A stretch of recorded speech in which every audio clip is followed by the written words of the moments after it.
Order! Order! You are an incorrigible delinquent at times. Behave yourself, man!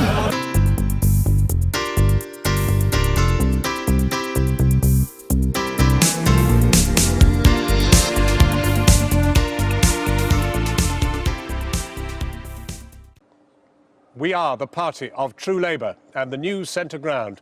George Osborne today here at the Conservative Party conference in Manchester, staking out his claim for voters he said felt completely abandoned by the new Labour leadership. At the same time, that new Labour leadership, or Jeremy Corbyn at least, is just up the road speaking at a protest rally against government spending cuts. Whose tanks on whose lawn? Here's our political editor, Gary Gibbon. Conference, the Chancellor of the Exchequer, the Right Honourable George Osborne. He was introduced by the Conservative candidate who in the general election defeated Labour's Ed Balls, George Osborne's opposite number and fiercest critic. And if I told you 12 months ago that the Member of Parliament for Morley and Outward was going to come onto this stage, speak in our economy debate, you'd have called security. But there were a couple of moments when his old political sparring partner might have been on the stage himself. Now there's an idea put forward by many people, including some Labour politicians, and its time has come. An independent National Infrastructure Commission. Like working a straight lift, that one. An ex-Labour minister would head the body as well. The thought of easier planning permission for homes and transport didn't seem to wow them here. Then came a massive change in the way local government works. A beefed-up version of another Labour manifesto idea. We're going to allow local government to keep the rates they collect from business. That's right, all £26 billion of business rates will be kept by councils instead of being sent up to Whitehall. Look at Manchester Town Hall in all its neo-Gothic splendour. He spoke of recreating the glories of Victorian local government. Councils would set their own business rate and could lower it to lure in businesses. Councils competing with each other, some inevitably doing better than others. Places that build up their economy fastest will pull ahead. So there'll be an element of it will be closer to a winner-takes-all position and situation than we've been in the past. And some places would get left behind inevitably. I think what the Chancellor's given those towns and cities is the opportunity to hang on to the revenue gained by a pro-enterprise growth strategy. Not without risks, but surely a better thing to do than accepting the inevitability of decline. But George Osborne had another mission with this speech, selling himself as a future potential leader. It kind of started with the weekend supplements.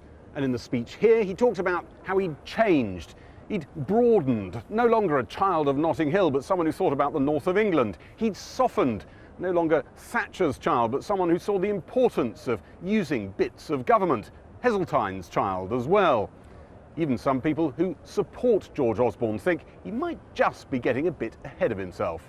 And I've changed in the 5 years that I have done this job. I've always been able to see the problems with government. Now I understand too the power of government to drive incredible positive change. I think that speech today was a really impressive speech by any standards. In fact, that I agreed with it, well, so did the 4,000 other people.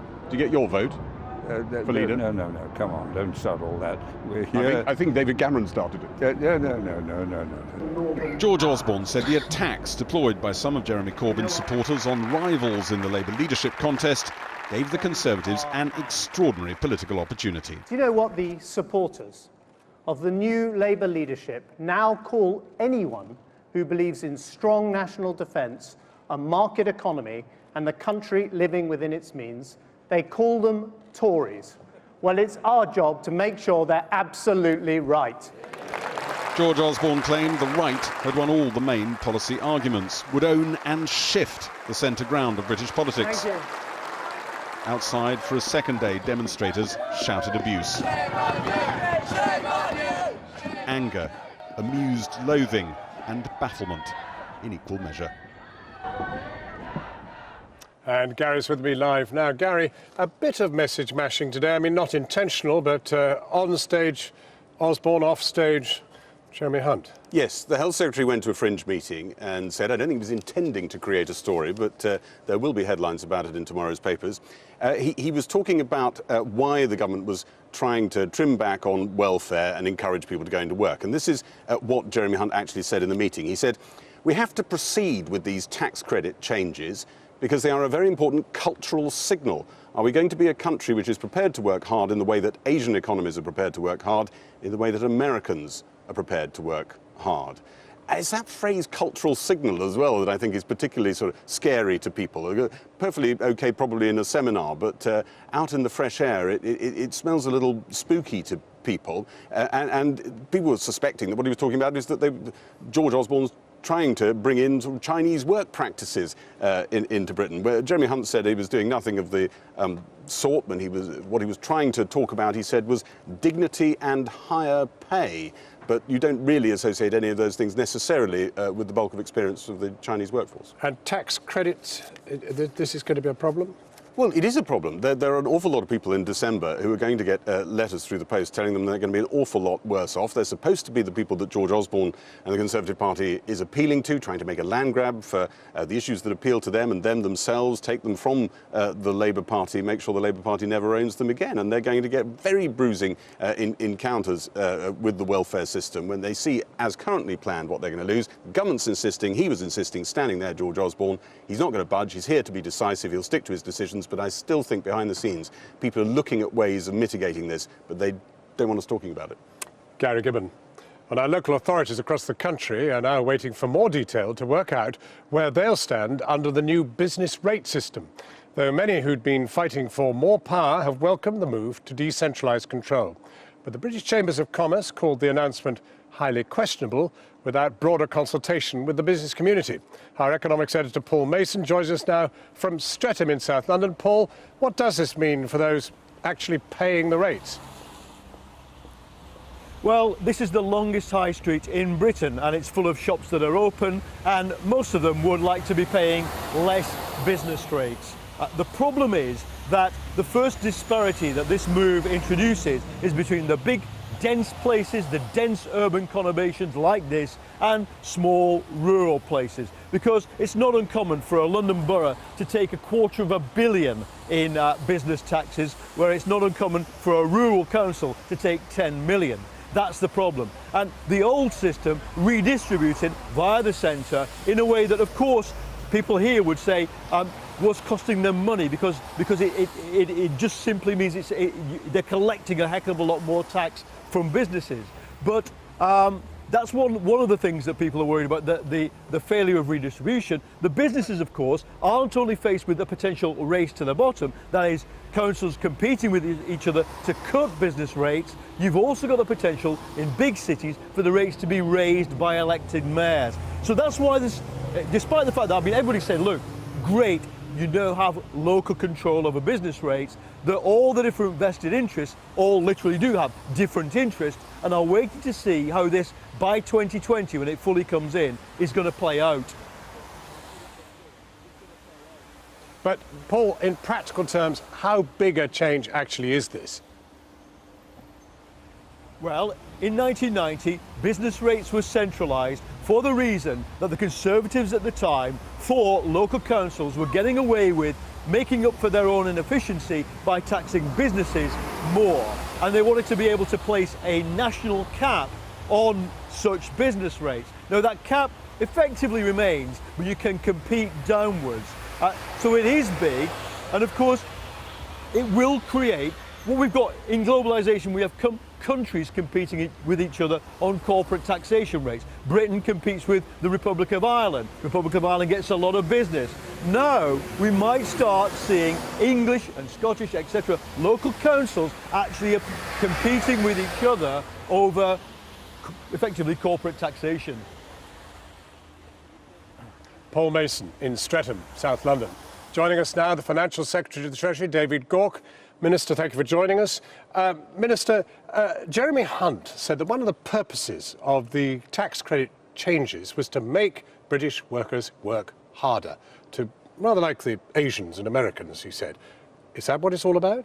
Well, I wasn't present for those remarks. I don't quite know the context in which they were said. But I think what Jeremy perhaps I could ask you generally, do they need to work harder? No, the point we're getting at, I think what Jeremy was trying to get at, is that we do need to move towards an economy with higher pay, but with lower tax and lower welfare, and that's the shift that we're trying to get to. So that shift would include working harder. Well, I mean, we want the country to be as productive as possible, but I mean, people work long hours in the UK, and that's not really the point I think that we're trying to make. The point is that we want to shift to an economy which is less dependent upon, if you like, recycling money through taxes and then spending it through tax credits, to the point where people are able to earn more, or able to be more skilled, highly trained, able to be more productive and have higher earnings and keep those earnings. So that's what we're trying to shift to. But let's distill this, because of course these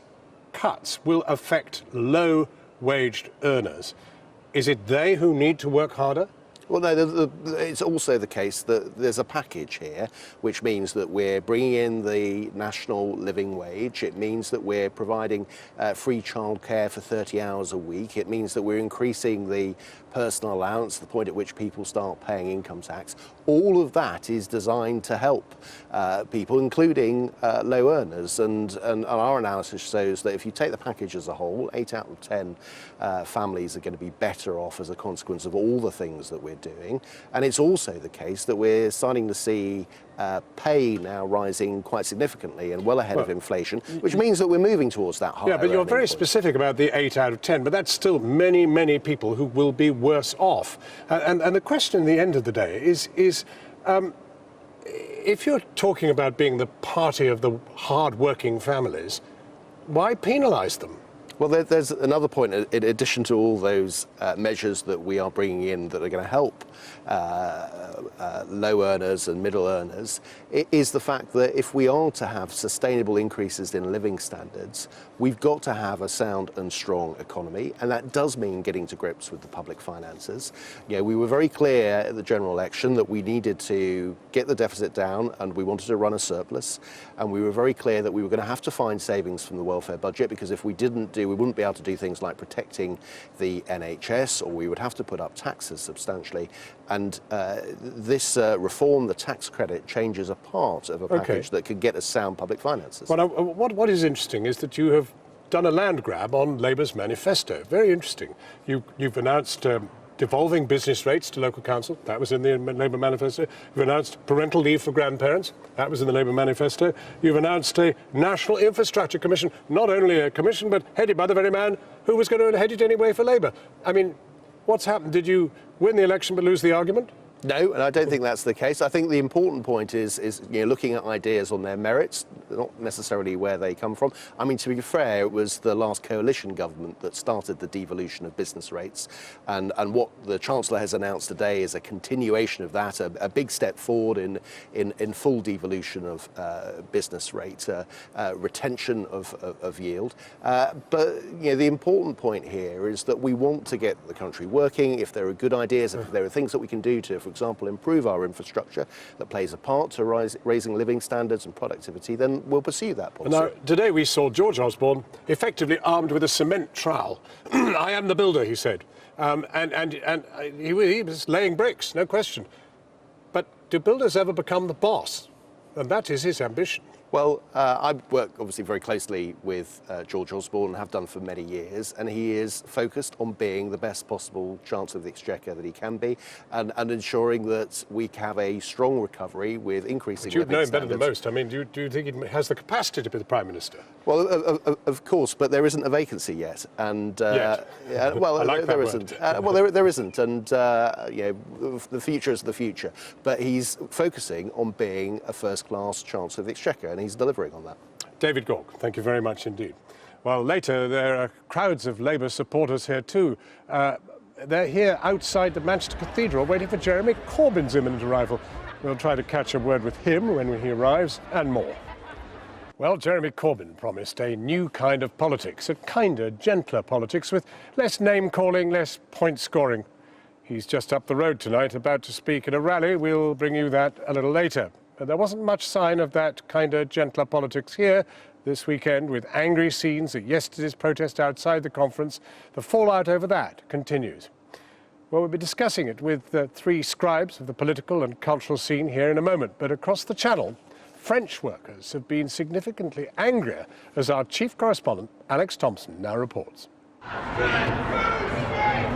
Just across the channel in post-revolution France, they must be laughing at this. The Rosbifs getting all hot and bothered over a protest in Manchester this weekend, which was largely peaceful, verging on the genteel. But are things getting a little ugly on the fringes? 1 minute a young Tory is trying to be heard. I take inspiration from Margaret Thatcher in the ladies not for turning. I'm not for turning from these socialist nutters. Next second, biff, an egg arrives and he's off. Boris Johnson, you are scum! Inside, a ruffled Etonian poured scorn upon the oiks. What a wonderful welcome we received. Did you know what wonderful welcome we received earlier on from some of the assorted crusties and people with nose rings? They shouted to me as I came in, they shouted, Tories, come! Meanwhile, in France today, Roissy en France. Air France management. In dispute with their workforce over job cuts and getting their suits ripped off in the process. One airborne egg causes national soul searching in the UK. In France, the bosses flee in terror half naked. First up and away safely over the fence, there goes the chief exec. Second up, the HR boss. Sometimes human resources is about escaping humans as resourcefully as you can. In the UK, they're driven to emergency dry cleaning by an egg. In France, you need a completely new suit. Alex Thompson. Well, it's rare indeed for a party leader to make a public appearance yards from a rival party conference. Is Jeremy Corbyn simply here by chance? Or is he trying to steal the Tories' limelight? Our political correspondent, Michael Crick, is there. Michael. Yes, John, Jeremy Corbyn will be turning up here any moment now.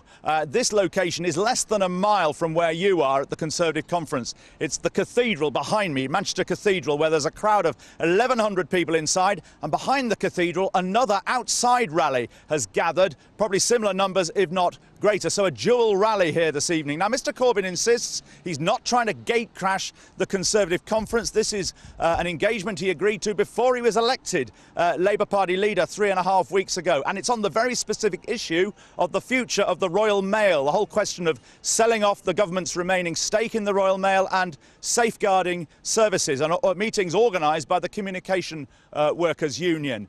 But over the last 2 days here in Manchester, there have been a lot of left-wing protests on the streets, and they haven't always been the best natured. You'll remember last week in Brighton, Mr. Corbyn called for a kinder, gentler politics. Well, on the streets, at times we've seen left-wing protesters calling people at the Conservative conference Tory scum, and indeed in some cases spitting at Tories and even spitting at members of the press. Now, Mr. Corbyn has roundly condemned that overnight, and indeed at the outside rally here, the introductory speaker actually said it was going to be a peaceful meeting, and he said there would be no spitting.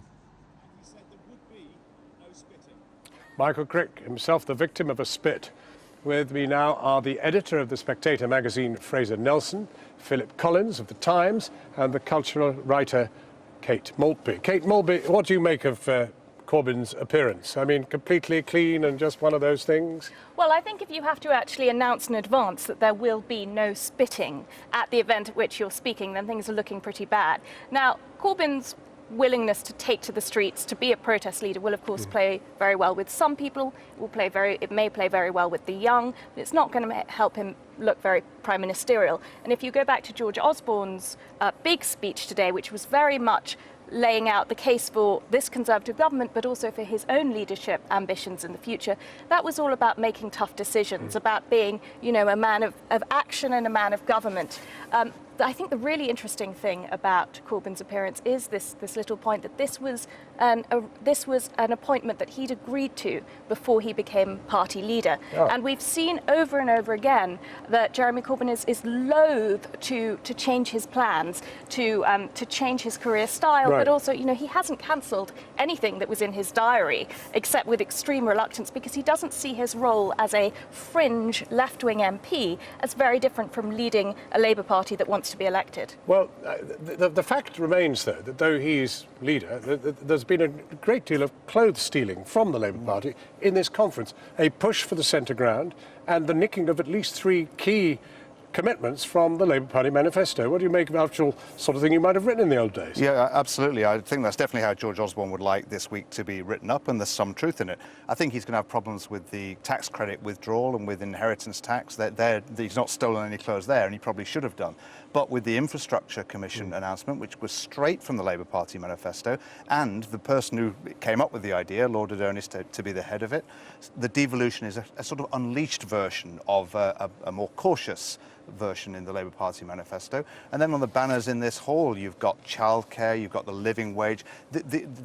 Some of these things wouldn't have looked out of place at Labour conferences, and that is absolutely explicitly what George Osborne is trying to do politically. Well, now, some people would call it detoxification. I mean, is it going to work, or will there be people in the Conservative Party who really want a more radical message than this?